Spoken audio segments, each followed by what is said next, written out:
It's Michelle here at Magnolia Grove Homestead. If you are new here, I welcome you and I thank you for tuning in. Go ahead and do me a favor and hit the subscribe button and all that good stuff so that you can help me out and help my channel grow. But every week I come around usually on Wednesdays and do a garden tour and kind of show you what is growing, what is going on, the good, the bad, and all the ugly. I am in Zone 7B in North Carolina.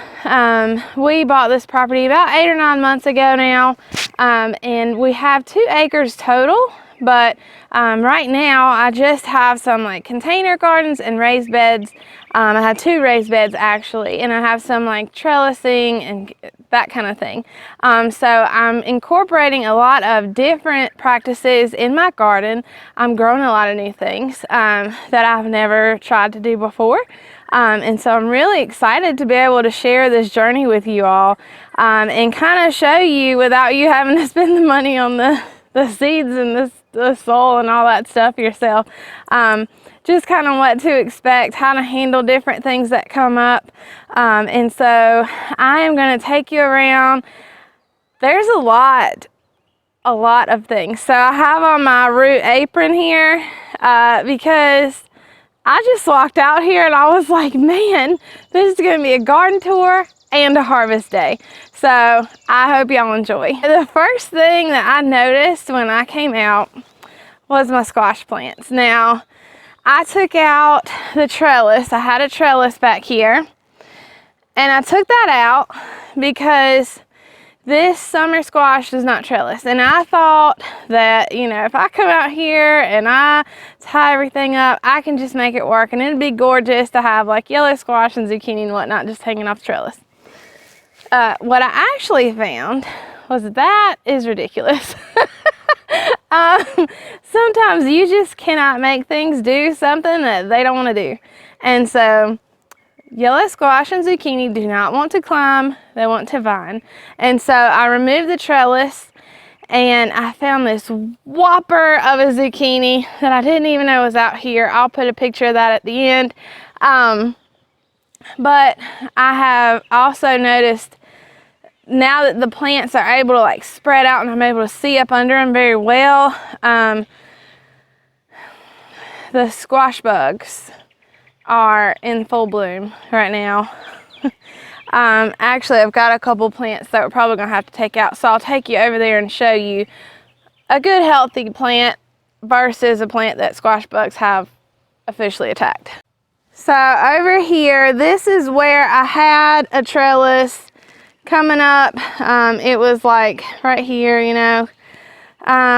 We removed that, and now with my zucchini over here, you can see this plant is nice and green and standing tall, no yellowing, any of that. It is a very healthy plant. However, if you back up a couple steps, this one is not.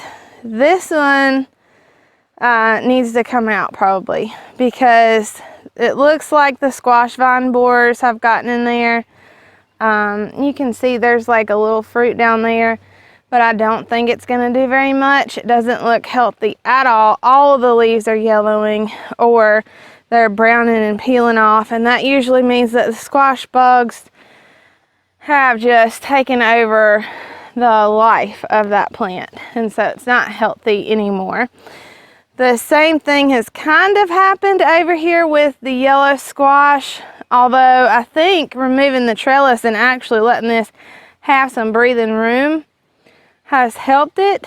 But this plant doesn't look all that healthy either. Nor does this. Y'all see? Like those leaves there are just a mess. And so, I mean, I do have some fruit. It is still producing. And so I'm not going to completely just take it out yet. Because this one isn't nearly as bad as that zucchini over there. No, I don't know. That's just kind of one of the things that happens when you're trying to garden without using a lot of chemicals and pesticides and all that mess. on your food. I've tried sprays. I've tried, organic, natural sprays. I have my vacuum cleaner out here, and I have been already sucking squash bugs off the plants and feeding them to the chickens before I ever started this video. We have been going through and every single day taking leaves that have eggs off and feeding them to the chickens. But just right here though, there's 1, 2, 3 more clusters of squash bug eggs. Like, that's just what happens in the South. That's just a reality that we have to face down here. Is that this time of year the squash bugs aren't insane. But I also want to show you my last ditch effort every year is to succession sow, because I know that eventually around this time, this is June 30th, so through July, the squash bugs will be here. They will not be going anywhere. And so I always succession sow things like this that I know are going to get attacked. And I want to show you I have some new growth. So if y'all can see in there, these are new squash seedlings that I succession sowed, and they're going to replace the plants that I eventually have to rip out. Look at that. You'll see him. That's a squash bug. That's what's killing my zucchini. Ugh. I will eventually have to rip that plant out that he's on. And if I don't kill him or his 80,000 cousins, then I will end up having to probably rip all these plants out. But hopefully by then I'll have enough new plants to replace these that I'll still be able to get a late harvest, just because our growing season is pretty long here. And so I'm not going to let it be the end of squash for me. I'm not going to let it get me down. There are things in the garden that you cannot control as much as you want to.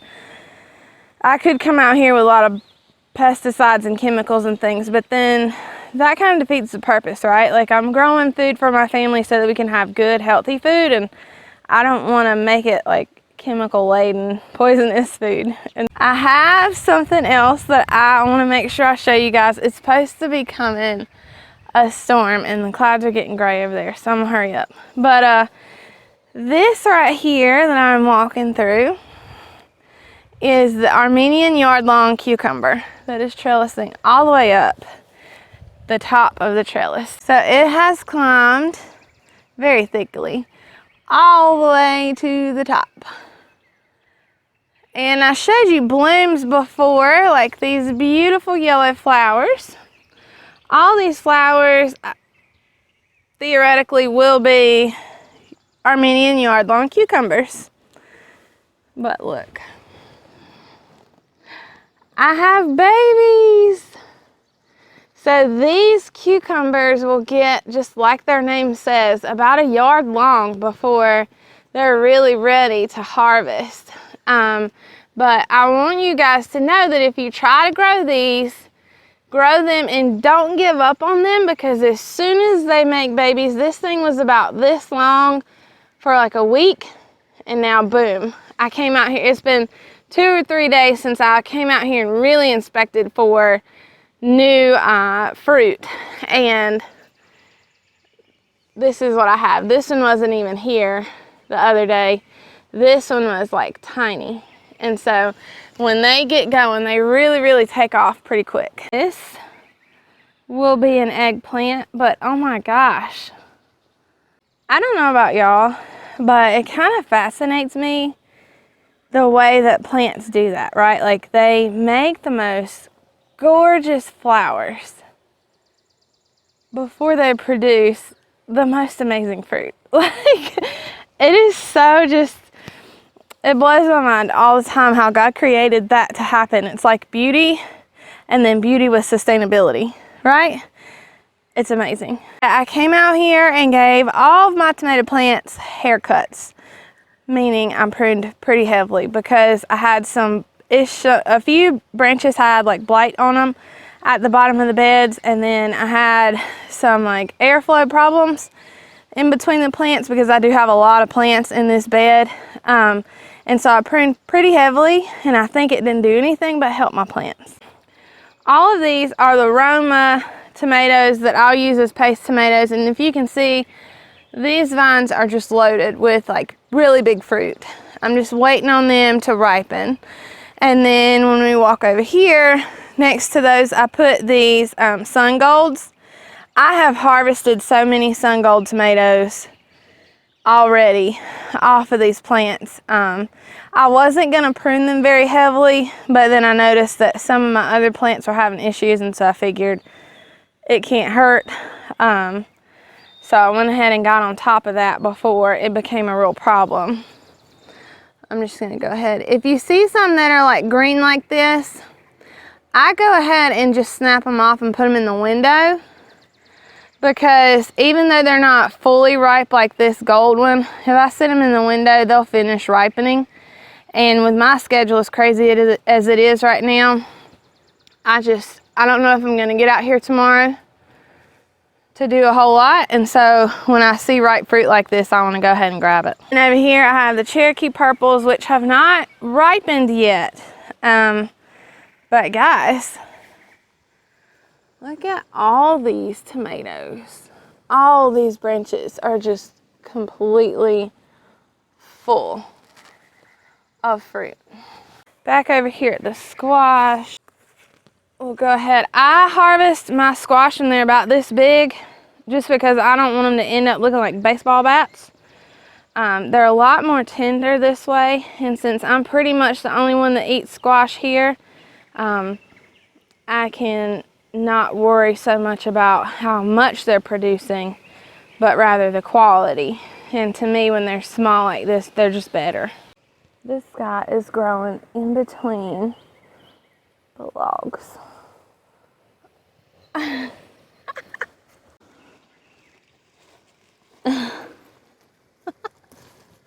That one better be good. And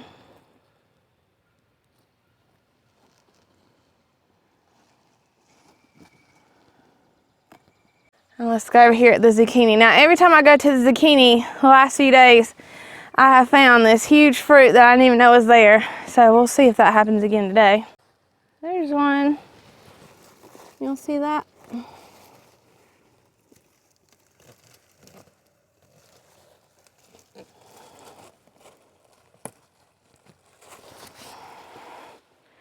That's a good size. Actually, I don't mind if they're a little smaller than that.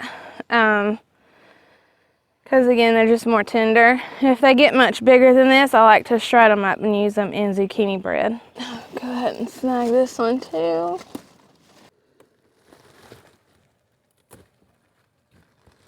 There's another one. My pocket is getting full. One thing I have noticed about having these beds, so these beds are like 5 or 6 feet wide by about 20 feet long. One thing that I've noticed about having squash and zucchini in these beds is that I'm not bending down on the ground and worrying about my fruit rotting on the ground like I used to have to do, but having them over there like in a jungle is not working either.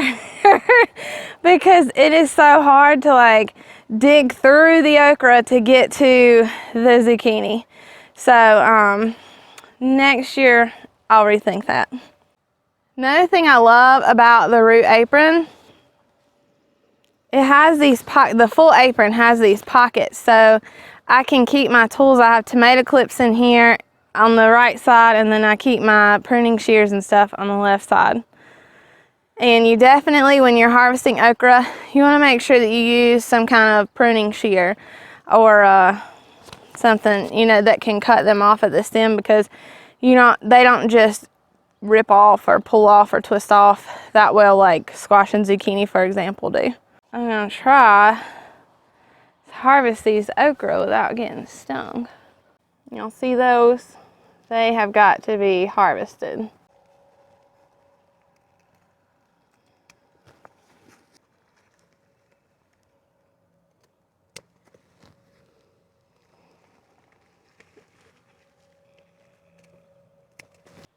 is not easy to do with one hand. Orange ones aren't producing quite yet. They haven't set any fruit just yet, but they're getting close. You have to really watch okra, because when they get about this size, it'll only take a day, maybe 2, for this okra to be ready to harvest. Man, it's hot. I'm over here sweating. I'm sorry, y'all. It's hot. It's supposed to be 95 degrees today. Mystery tomato plant. What do y'all think this is? It came off of this mystery plant. I don't know what variety it is.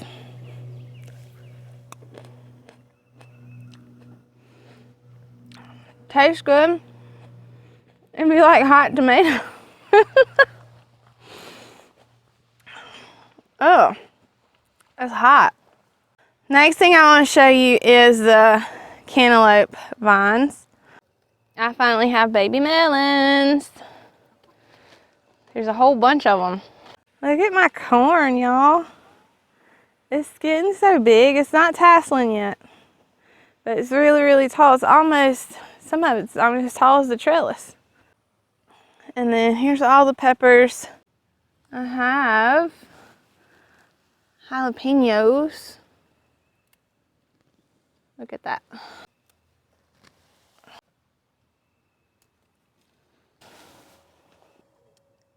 And banana peppers. I'm just gonna let them drop and I'll grab them.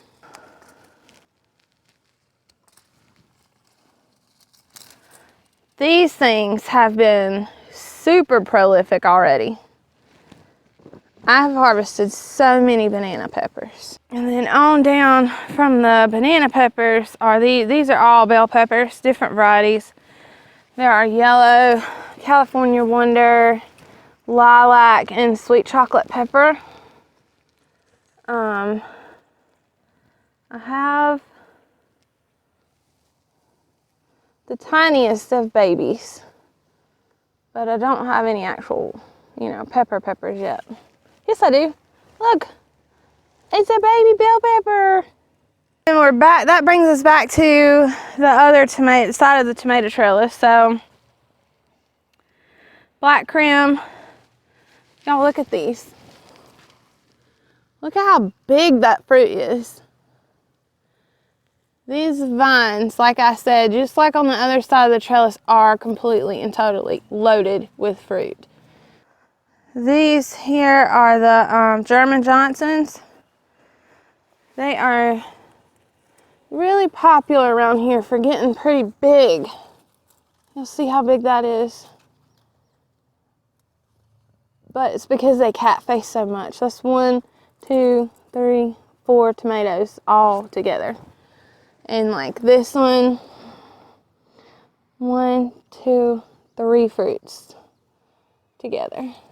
Then I'm going to show you something that's brand new to me. I've never grown before, but I'm very, very excited about. Look! It's baby eggplants. Look at them. Now, I put them over here because I thought they would trellis. Lesson learned, they don't trellis. They are much like a pepper or okra, something like that, where they just grow straight up on the stalk and the fruits hang down. Doesn't look like they need any support or anything, so next year I'll know that and I will know to plant them in a different place. And they'll probably do a whole lot better because they won't be fighting for nutrients and sunlight and that kind of thing against the tomatoes and the cucumbers, because they're kind of in between both of those. I found something else out here this morning when I was walking around that y'all have to see. My first pickling cucumber of the year. Look at that little guy. He's such a trooper. I haven't seen very many other fruits. Oh wait, y'all. I told y'all a couple days makes a difference in the garden, and I won't lie. Look what just caught my eye. That thing is big. I didn't even know he was there. Oh my gosh. This is so exciting, y'all. Ah. Oh, and I gotta show you my flowers. The ones that had opened up last week, I did cut them and take them in. But I left these that were still not open, and they have since opened up. That one's not open yet. It's gonna be pink though. Look. I don't have a sunflower just yet, but this stalk is like, it ain't playing no games. That thing is big. That's my first ever sunflower, and I am so excited. Look at that. I knew you could do it, strawberry. Look, here's a tomato.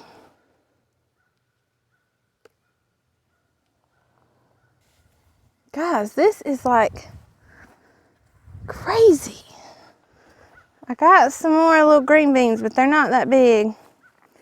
I'm not gonna harvest them just yet. Got more tomatoes, they're just not ready. These are the lima beans. They're not ready yet either. They're just real flat. So they're not ready to harvest just yet. A whole lot of them though. I did come in, if y'all notice, there's like almost nothing at the bottom of this green stalk. There are empty spaces all around because I did come in and just take out a lot of the things that weren't looking that great.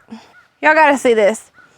So, what, a week and a half or so ago, my daughter and I came out and we harvested all the potatoes out of the middle of the bed. And then the okra and the corn, since they now have sunlight, are going a little bit crazy. Look, there's like baby okras on almost every single plant, even though they're not that big. And then the corn over here is like tasseling.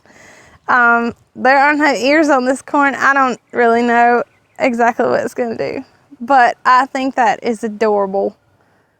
That is the cutest dang thing ever. Right here are the rest of the orange hat tomatoes, and as you can see, they have started producing ripe fruits. Those are the cutest little things though. And then back in here, we've got all these just plants in containers. This is the yellow pear, and it's got fruit to be harvested.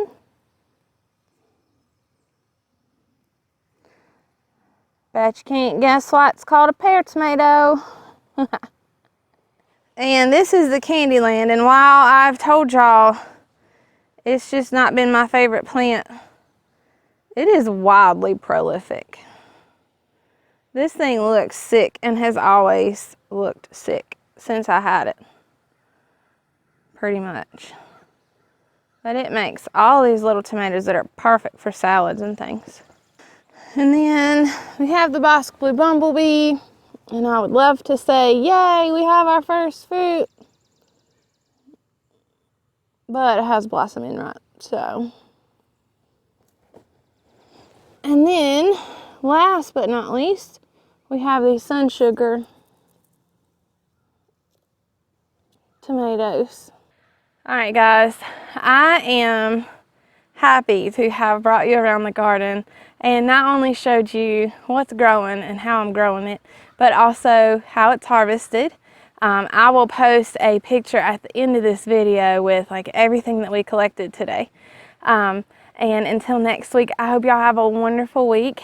Go out, grow something. If you have any questions, tips, tricks, whatever, go ahead and leave them in the comments below. I hope y'all have a great week. I will see you then. God bless.